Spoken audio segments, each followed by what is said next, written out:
அனைவருக்கும் வணக்கம். நம்ம டெய்லி ஹிந்தி நியூஸ் பேப்பர் பார்க்குறோம். இன்றைக்கி என்ன இம்பார்ட்டன்ட் ஆர்டிகல்ஸ் இருக்குது அப்படிங்கிறத பார்ப்போம்.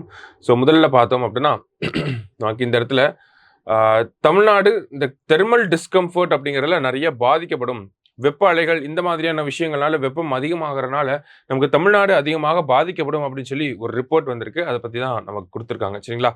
யார் இந்த ரிப்போர்ட் எடுத்திருக்காங்க அப்படின்னு பார்த்தோம்னா centre for climate change and disaster management அப்படிங்கிற அமைப்பு அண்ணா யூனிவர்சிட்டியில் இருக்கக்கூடிய ஒரு அமைப்பு தான் இந்த ஒரு ரிப்போர்ட்டை சொல்லியிருக்காங்க. என்ன சொல்லியிருக்காங்க அப்படின்னு பார்த்தோம்னா நமக்கு தமிழ்நாடோட அர்பனைசேஷன் அப்படிங்கிறத பார்த்தோம்னா ஆல்ரெடி நமக்கு 48.45% இருக்கு 2011 சென்சஸ் படி பார்க்குறப்ப. இதுவே பார்த்தோம்னா 2036 வரப்ப தமிழ்நாட்டோடைய அந்த அர்பனைசேஷன் ரேட் அப்படிங்கிறது 60% இருக்கும். ஸோ அர்பனைசேஷன் அதிகமாக இந்த ஹீட் டிஸ்கம்ஃபர்ட் அப்படிங்கிறதும் தமிழ்நாட்டில் கட்டாயம் அதிகமாகும் அப்படிங்கிறத சொல்லியிருக்காங்க. இதுக்கு பாதிப்பு அதிகமாக இருக்கக்கூடிய ஒரு இடமாக எங்கே இருக்குது அப்படின்னு பார்த்தோம்னா சென்னையில் அதிகமான பாதிப்புகள் இருக்கும் அப்படிங்கிறத சொல்கிறாங்க.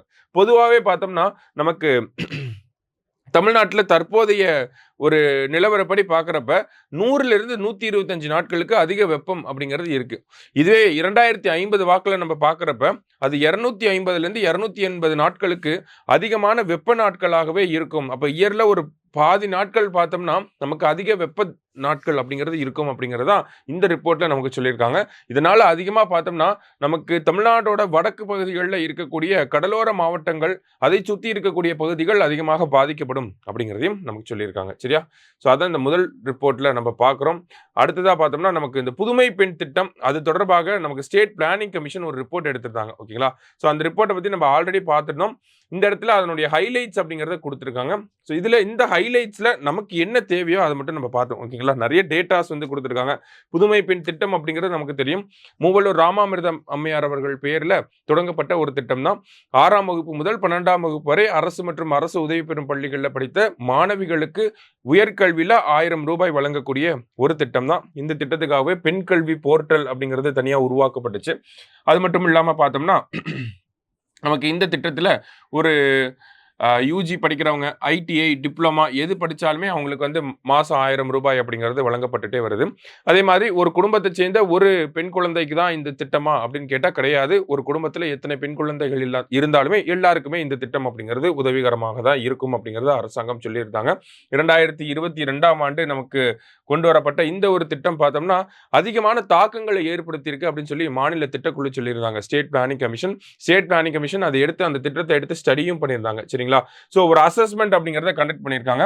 ஸோ அந்த அசஸ்மெண்ட்ல என்ன கண்டுபிடிச்சிருக்காங்க அப்படின்னு பார்த்தோம்னா நமக்கு இந்த ஸ்கீம் வந்து பெண்களுடைய ஹையர் எஜுகேஷன் என்ரோல்மெண்ட் ரேட்டை இன்க்ரீஸ் பண்ணுது. மாணவிகளை வந்து உயர்கல்வியில சேர்க்கிறதுக்கு இந்த திட்டம் வழிவகுக்குது அப்படிங்கிறத சொல்லியிருக்காங்க. அதே மாதிரி அந்த ஃபினான்ஷியல் பர்டன் அப்படிங்கிறது குடும்பங்களுக்கு கம்மியாகுது. மாசம் 1000 ரூபாய் வர்றப்ப அந்த பெண்களுக்கே அவங்களுடைய செலவுகளை பார்த்துக்கிறாங்க அப்படிங்கிறத சொல்றாங்க. அடுத்ததா பார்த்தோம்னா காலேஜ் எக்ஸ்பென்சஸ் அந்த டிரான்ஸ்போர்ட் எக்ஸ்பென்சஸ் இதுக்கு எல்லாத்துக்குமே யூட்டிலைஸ் ஆகுது, யூஸ் பண்ணிக்கிறாங்க அப்படிங்கிறத சொல்லியிருக்காங்க. இன்னும் நிறைய பெண்கள் பார்த்தோம்னா நிறைய கம்ப்யூட்டர் கோர்சஸ், இங்கிலீஷ் கோர்சஸ், அதே மாதிரி அவங்களுடைய அந்த கோர்ஸ் அந்த அவங்க படிக்கக்கூடிய அந்த பட்டப்படிப்புக்கு ஏற்ற மாதிரியான கோர்சஸ்ல ஜாயின் பண்றதுக்கு இல்லை மாத தவணையா இந்த 1000 ரூபாயை கட்டுறதுக்கு ரொம்ப பயனுள்ளதாக இருக்கு அப்படிங்கிறத நமக்கு கொடுத்துருக்காங்க.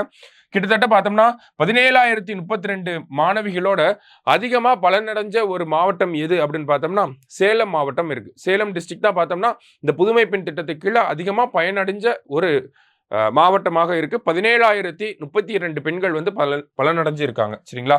அதே மாதிரி பார்த்தோம்னா நமக்கு கம்யூனிட்டி வைஸ் கொடுத்துருக்காங்க. பிசியில் எவ்வளோ, எஸ்சி எவ்வளோ, எஸ்டி எவ்வளோ அந்த மாதிரி கொடுத்துருக்காங்க. அடுத்ததாக பார்த்தோம்னா ஹையஸ்ட் காலேஜ் என்ரோல்மெண்ட் அப்படிங்கிறது. ஓகேங்களா? இந்த புதுமை பெண் திட்டத்துக்கு கீழே காலேஜ் என்ரோல்மெண்ட் எங்கே அதிகமாயிருக்கு அப்படின்னு பார்த்தோம்னா அதுவுமே சேலம் மாவட்டம் தான். கிட்டத்தட்ட 8.9% வந்து நமக்கு உயர்ந்திருக்கிறதாக சொல்லியிருக்காங்க. சரியா? ஸோ டோட்டலாக இருக்கக்கூடிய பெனிஃபிஷியரிஸ்ல யார் ஹையர் எஜுகேஷன் இன்ஸ்டிடியூஷன்ஸ்ல என்ஐஆர்எஃப் ரேங்கிங்ல இருக்கக்கூடிய இன்ஸ்டிடியூஷன்ஸ்ல படிக்கிறாங்க அந்த மாதிரி டேட்டாஸ்லாம் கொடுத்துருக்காங்க. ஸோ அவ்வளோ டேட்டா போக தேவையில்ல.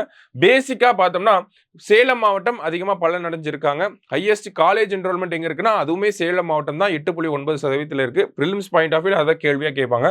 மெயின்ஸ் பாயிண்ட் ஆஃப் வியூ இந்த டேட்டாஸை நீங்கள் எப்படி வேணாலும் பயன்படுத்திக்கலாம். சரிங்களா? இந்த ஒரு அண்டர்ஸ்டாண்டிங் அப்படிங்கிறத ஸோ டிஸ்கிரிப்டிவ் மெயின்ஸில் நீங்கள் அதை அப்படி பயன்படுத்திக்கலாம். அப்ஜெக்டிவ் மெயின்ஸில் சேலம் அப்படிங்கிறதா இந்த இடத்துல கொஸ்டின் ஏரியாவாக இருக்க போகுது. சரிங்களா?